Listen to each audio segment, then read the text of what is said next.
mentioned, the month of May, API, probably about 15 years ago, somebody asked me to come and give a talk. I'm like, why are you asking me? And he goes, well, you're Asian? I'm like, no, I'm Brazilian, right? So I've always been like this odd man out. So it was forever to learn English when I first moved to America in 1975. And again, my parents just pinballed around. They had Chinese restaurants in Hong Kong, Japan, Brazil, and finally Newport Beach. Thank God they didn't go to Birmingham, Alabama, or somewhere in Nebraska or whatever, right? They came to Newport Beach. But the problem is, forever we were the only Chinese family in town. So it was like whenever somebody asked, well, who, that's that family right there. So for the time I was in Brazil to the time I was in America, we're always the only Chinese family around. But I never thought of anything differently because I always thought I was Brazilian. And so I never knew anything different. And then people over the years in high school, college, I say, hey, you can't really do that. I'm like, well, why not? Well, because, you know, your kind doesn't do that.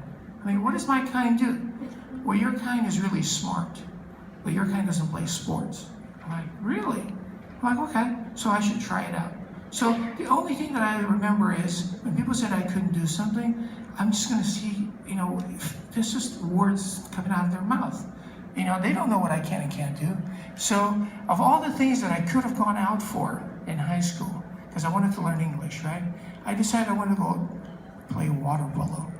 Because somebody told me it's just like soccer in a swimming pool. I'm like, great idea in order to play water polo. And swimmer. The fact that the day I started high school and the day I graduated, I was the smallest and slowest guy that ever played water polo. The only saving grace I had was they thought I was smart, so one, I didn't belong in the pool, but there was something going on in California in the mid-70s. It's called a TV show called Kung Fu, right? David Carradine, remember? The Shaolin monk? He would cruise around and all the bad guys would pick on him throughout the whole show. And at the very end of the show, he'd take off his little messenger bag, proceed to roll up his sleeves, and kick some butt, right? I'm like, I wonder if I can do the same thing. In all of Southern California in 1975, 3 Asian kids played water polo in all of Southern California. So it wasn't that hard to find who the 3 Asians were. There was me, kid in University High School in Irvine, and a kid in Mission Viejo High School. And that's pretty much it. So I thought, strike first, strike fast, and see what happens. And luckily for me, nobody retaliated. I'm like, this is great. All I got is stay away from the Asian kid, he knows Kung Fu, right? But the bigger kids like, the hell with that. You know, I'm $1.25, these guys are 220, 6'4". I'm gonna take them out for a ride. And what I mean by a ride, it means I'm gonna grab a hold of this kid's Speedos and see what he's got. And I can't tell you how many pairs of Speedos I lost, but I would never back down, right? So I had the reputation in Southern California as being one of the 3 Asian kids, but the one that knew karate, right? Kung Fu. So I managed to survive. I got lots of playing time. And what I figured out is, and which has been the message for the rest of my life is, I was the guy willing to do what I call the dirty work, because I didn't want to sit on the bench, right? And what I mean by dirty work is everybody says work hard. Work hard is, I think overrated. Doing the dirty work is actually what needs to be done, right? So if you are that person in the business that is doing the dirty work that needs to be done, eventually you're gonna rise to the top.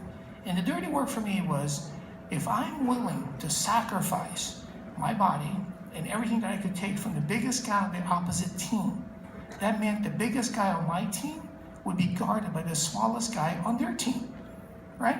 So my guy was like, I wasn't willing to play, because he's going to pick up the biggest guy so I can have the smallest guy and I can score.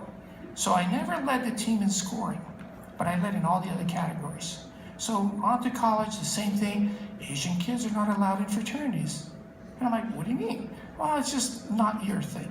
Well, I said, okay. You know, the long short of it is I ended up in the top fraternity at San Diego State, ended up having a wonderful time, but I ended up defining one thing is I could never get to class on time because there are too many activities before and after school. That basically said, well, we got to plan for the pre-party. We have to plan for the post-party. And then we got to plan for the other party. And I'm like, so when do we go to school, right? Never. So I wish I would have gone to a different school that was more engineering centric. But instead, I ended up at San Diego State, which is a business school. And by the end of my freshman year, I had a wonderful GPA of 0.02. Because I never went to class, right? I was always planning all the parties. The cool thing is, along with the parties came surfing in Mexico, and that's where the fish tacos came from, right? So it took me 5 years to eventually graduate because I lost the first year because I didn't do anything. My parents were a little bit pissed off, but they said, okay, it took you 5, but you got out. And, I did okay. So I did make my parents proud because I did go work for Rockwell International out of college. So I did fulfill my quote-unquote engineering shoes. Well, that did not last very long because around the same time I noticed that there was this movement in Southern California called the surf industry. And everybody talked about having a place to hang out after surfing. And again, I was the only kid that had any experience in the restaurant because of my parents. And I said, well, let's figure it out if we can build this thing. And this is, in the late 80s, 88. And the whole thing is Hard Rock Cafe had already started. I think it was the beginning of what I call themed restaurants. I'm like, let's see what happens. So we opened the very first one. And I remember, oh man, this is gonna be, a pain because most restaurants don't fail because they can't get people, they make bad food or anything like that. In any business, the reason you fail is you can't get any customers. So, like all of us here, we're all competing against each other in a very friendly way, right? And you're gonna put your best foot forward and try to get that business. Well, I couldn't wait for people to come in the doors in 1988. So I figured out, what's missing? What's the dirty part of the surf industry?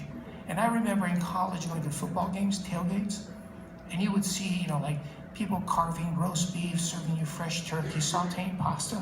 I'm like, why don't they have that in the surf industry? And people say, well, one, there's no money in it, and two, who cares about surfing? It's just this tiny little sport, right? I'm like, I wonder what would happen if I brought my little barbecue down onto the beach, popped up a tent, and instead of kids eating soggy peanut butter sandwiches or soft, soggy bologna sandwiches that somebody made up the night before, what would happen if they had fresh, hot food served right on the beach? Guess what happens? I had no competition because everybody kept asking, who's the idiot Asian kid that's willing to drag this barbecue that weighs 100 pounds across the sand? Because remember, the surf contest is always at the edge of the water, not where the boardwalk ends, right? And I'm doing this thing, sweating my something off, and I'm like, well, because somebody needs to do this. So the little surfer kids that I met back then in 1988, there was one little amateur kid called Kelly Slater. He went on to win 11 world titles, right? So, and then I always said, oh man, all these Hawaiian guys, I've always wanted to meet them, right? Because there's this thing about branding, right? Because if they said, if Tiger Woods plays with this equipment, if such and such drives this car, maybe the rest of us should because it will enhance our status. So I thought, if I'm gonna be this surf-themed restaurant, maybe there's something if I had real surfers, not just the Newport Beach kids coming. What would happen if I had a Hawaiian guy coming by, right? So I just said, okay, here's a list of all the guys from Australia, Hawaii, Brazil that I wanted to come by the restaurant. So one by one, within the first 2 years, I checked almost all of them off, right? And the coolest guy was having Jerry Lopez come in there, right? And I'm like, okay, this is cool. Mr. Pipeline is here. I think I made it. Well, surf industry still in the late 80s, early 90s was very, very small. So again, you talk about all the market you're going after, what area you're farming, right? It was very small. And I'm like, not everybody surfs. And I said, well, what do people do in California when there's no waves? There's something happens is the water gets polluted and everybody goes snowboarding. So I'm like, I wonder what's gonna happen if I drag my little barbecue up onto the mountain. And the same thing, it goes, who's the idiot Asian kid with a barbecue, right? Well, there's a tiny little 6-year-old named Shaun White who went on to win a couple of different titles in different sports, right? So here we are, I'm the guy that does snowboarding. By the way, this week, if I wasn't here, I'd be at Copper Mountain running the U.S. National Snowboard Championships. I'm the only president that they've ever had who's not a U.S. citizen. I'm still a Brazilian citizen, by the way. So anyway, now I got snowboarding. So what happens when there's no snow and there's no surf? Something else called skateboarding, right? So all of a sudden, I ran into this kid named Tony Hawk. He goes, hey, we got a skateboard contest. You want to bring your little barbecue along? I go, sure. Well, Tony went on to sell a few hundred million video games, right? And what happens when there's no surf, skate, or snow? Well, there's this thing called supercross, mountain biking, wakeboarding. So if you think of there's anything in lifestyle sports that isn't played in a, call it a stadium organized fashion, it's all about individual sports. I was the only idiot smart enough to show up. So the X Games started, the Summer X Games, Winter X, US Open of Surfing. And along that came something, because all surf brands promote themselves through videos. You can't have a video without a soundtrack. So the little garage bands that I helped back then are the Offsprings of the world, the Blink-182s of the world, right? The Green Days of the world. And I'm the crazy guy. And my wife, who's busy enough, you can see a little baby cruising around, right? It's been my little mission since we've been together for almost 10 years now, that anything that's on her bucket list, it's part of my thing just to make sure that we can do that, right? So this last fall, after we had our baby, she wanted to go to her first concert after, the pregnancy. So she goes, well, she's a big fan of Dave Matthews. So through my shenanigans, I know somebody who knows somebody, and I got us on stage, right? And that's the kind of fun stuff that, all of this came about because of the dirty work that I was willing to do early on. And along the way, besides all the crazy sports, it's this thing called charity. It's the right thing to do. But most people do it because it's glamorous. They have this new thing called cause marketing. And you're doing it because you're expecting some kind of ROI on it. Now, if you truly do it for the right reasons, the same thing will happen. So along the things, I had all the extreme things already covered. And then there's a new agency that started after the movie Jerry Maguire came out. Some of you guys know Lee Steinberg. I was friends with Jeff Moore, the other partner. And then the junior partner in the group was a gentleman named David Dunn, right? So when they were still the agency in the movie, the girl who used to do their scouting for Hawaii was a girl from here. And you guys probably know all the locals, the Peach family, right? So Stephanie Peach, one of the kids, got a degree in sports marketing from Boston, I believe, University. And she did some work for them. After she stopped working for the agency, I don't know what made her go work for a team called the Avengers. So if you know anything about Southern California sports, we're what we call fair weather fans. If your team is not winning, we're not coming, because there's too many other things to do. So in the order of Southern California, I would say that the Lakers are kind of like right up here. The Chargers, the football team, is like right about here. Well, today, I think the Clippers is actually above the Lakers, right? So you got the two professional basketball teams, and then you got two baseball teams, like the Dodgers and the Angels, and you got two hockey teams. Then you got a women's basketball, not making fun of women's basketball, but it's women's professional basketball. Underneath that, I think there's soccer, which is kind of, depends on the year, if the Galaxy is winning, they may be above it, right? But we don't like watching soccer because it's really slow, right? Because they score, what, 1 or 2 goals a game, right? So below that is this thing called arena football. That's what she did. She was a sports, marketing person for this deal, right? So here I come, and I said, let me help you out. She introduces me to the new agency, which was started right about the same time.